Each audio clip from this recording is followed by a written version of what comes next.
तीन चार जो हीरो हैं वो कहते हैं कि दाने दाने में केसर का दम, और ये एडवर्टाइजमेंट करने के लिए उनको करोड़ों रुपया मिलता है।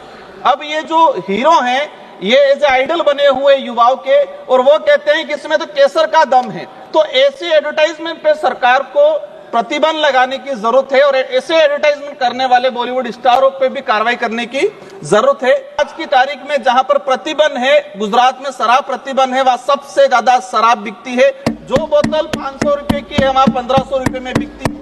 तो इस बात पे भी हमें सोचने की जरूरत है। धन्यवाद सर, आपने समय काफी शॉर्ट कर दिया। मैं आपको केंद्रीय उत्पाद शुल्क संशोधन विधेयक 2025 पर मेरे जो विचार प्रकट करना चाहूंगा आपके माध्यम से। माननीय मंत्री महोदय, सर कैमरा नहीं आया, कैमरा आ गया सर, आपके माध्यम से मंत्री महोदय और सरकार तक मेरे कुछ विचार पहुंचाना चाहूंगा। ये जो बिल लाया जा रहा है इसका मूल उद्देश्य देश में जो बढ़ते धूम्रपान नशा जो बढ़ रहा है उसको कम करना है, या फिर हमें टैक्स को वसूलना है। मैं अगर इस बिल के माध्यम से देश में जो नशा मुक्ति का अभियान अगर तेजी से बढ़ता है और इस पे प्रतिबंध लगता है तो अच्छी बात है, स्वागत योग्य है। लेकिन इस बिल की वजह से मैं चिंतित हूं उन किसानों की ओर जो रात को मतलब सुबह 4 बजे उठ के जंगलों में जाके तेंदू पत्ता कलेक्शन करते हैं, और तेंदू पत्ता कलेक्शन करके 1-2 रुपए की वो बनाते हैं, पैकेट बनाते वो देते हैं कंपनी वालों को।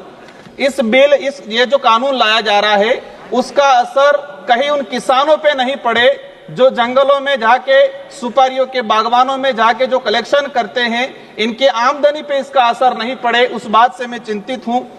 मैं जहां तक जो समझा हूं, हम देखते हैं देश में जिस तरह से धूम्रपान बढ़ रहा है, जिस आदिवासी दलित पिछड़े इलाके के अंदर जहां शिक्षा पहुंचनी चाहिए थी वहां शिक्षा नहीं पहुंची है, वहां पर नशा पहुंचा है। तो हमारी ये प्रायोरिटी होनी चाहिए कि हम उस हिसाब से काम करें। और मैं जहां तक समझा हूं कि जो धूम्रपान तेजी से बढ़ रहा है उसका मेन रीजन एडवर्टाइजमेंट है। आपने विमल का जो एडवर्टाइजमेंट कई बड़े बड़े शहरों में, ग्रामीण इलाकों में वो लगे हुए हैं कि दाने दाने में केसर का दम, लेकिन 3-4 जो हीरो हैं वो कहते हैं कि दाने दाने में केसर का दम, और ये एडवर्टाइजमेंट करने के लिए उनको करोड़ों रुपया मिलता है। अब ये जो हीरो हैं ये एज आइडल बने हुए युवाओं के, और वो कहते हैं कि इसमें तो केसर का दम है। तो ऐसे एडवर्टाइजमेंट पे सरकार को प्रतिबंध लगाने की जरूरत है, और ऐसे एडवर्टाइजमेंट करने वाले बॉलीवुड स्टारों पे भी कार्रवाई करने की जरूरत है। आज ट्राइबल इलाके के अंदर देखा गया है, मेरे जो जिला है डूंगरपुर और संसदीय क्षेत्र मेरा बांसवाड़ा, एक दिन के अंदर मैंने बीच में हिसाब लगाया था, एक दिन के अंदर 1 करोड़ 10 लाख के आसपास विमल का उत्पाद मतलब कहे कि बिक्री होती है। और इसका मूल जो रीजन है कि हमारा कोई इस पे प्रतिबंध नहीं है, किसी प्रकार का कंट्रोल नहीं है, डुप्लीकेट चीजें भी बन रही है। सरकार जो ओरिजिनल जो सिगरेट बीड़ी तंबाकू उस पे, लेकिन इसकी कॉपी होके मार्केट में और विशेषकर ग्रामीण इलाके में इसकी जो डुप्लीकेट कॉपी है, डुप्लीकेट जो चीजें जा रही है, इस पे सरकार क्या करेगी। मैं जानना चाहूंगा कि व्यापारियों पर टैक्स के साथ इन जो कंपनियां जो उत्पादन कर रही है, इस टैक्स का असर उत्पादन करने वाली कंपनियों पे और जो सेलिंग करने वाले जो व्यापारी है इन पे होना चाहिए, न कि जो ग्रामीण इलाके में जो किसान हैं उन किसानों पे अगर इसका असर होता है तो हमारे लिए दुर्भाग्य की बात ये।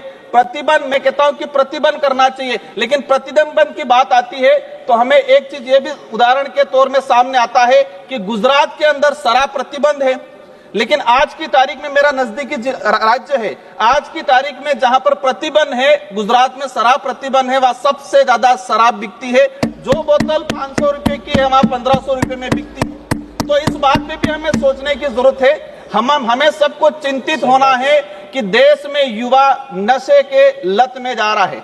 माननीय अध्यक्ष महोदय, एक बात, सभापति महोदय, एक बात और ले जाना चाहूंगा कि जो भक्ति जो मार्ग है या संत जो मार्ग है, अधिकतर संत अच्छे विचारों, अच्छे आइडियोलॉजी के हैं, लेकिन कुछ जो ऐसे संत हैं जो धर्म की आड़ में वहां पर नशा का जो, जैसे कि अफीम है, गांजा है, ऐसे कई मंठों के अंदर, कई धार्मिक स्थलों में भी इसका उत्पादन होता है, क्योंकि वो धर्म के आसपास से तुम्हारा कोई कार्रवाई भी नहीं होती है, तो ऐसी जगह भी कार्रवाई होनी चाहिए। उन संतों पे भी कार्रवाई करनी चाहिए जहां से अफीम गांजा का प्रचलन होता है। मैं हमारे जो माननीय पड़ोसी उदयपुर के सांसद महोदय को क्या दिक्कत होगी, मैं किसी का विरोधी नहीं हूं, लेकिन जहां से कुछ गलत होता है, हमारे युवा भटकते हैं, ऐसी जगह पे प्रतिबंध होना चाहिए। उन संतों पे भी कार्रवाई होनी चाहिए जहां से अफीम गांजा का वितरण होता है। ऐसी जगह मैं सभी पे सवाल नहीं कर रहा हूं, लेकिन कुछ ऐसे हैं जो अपवाद के तौर पे हैं। आप कोई आक्षेप न लगाएं और आप अपनी बात केवल कहें। माननीय सभापति महोदय, आज देखा गया है किसानों को तेंदुपत्ता जो उत्पादन होता है, जो सुपारी उत्पादन होती है, हम नॉर्थ ईस्ट में जाते हैं या साउथ में जाते हैं, कई राज्य ऐसे हैं जहां जो परिवार पूरा सुपारी पे डिपेंड करता है। मेरा मूल रूप से यही चीज कहना है कि इसका असर उत्पादन करने वाली कंपनियों पे होना चाहिए, बड़े व्यापारियों पे होना चाहिए। इस बिल का असर जो गरीब किसान हैं उन पे इसका असर नहीं होना चाहिए। और देश में हमें धूम्रपान पे प्रतिबंध लगाना पड़ेगा और आदिवासी दलित पिछड़े इलाके में हमें शिक्षा को भेजने की जरूरत है और उस इलाकों में धूम्रपान पूर्ण रूप से प्रतिबंध करने की जरूरत है। धन्यवाद।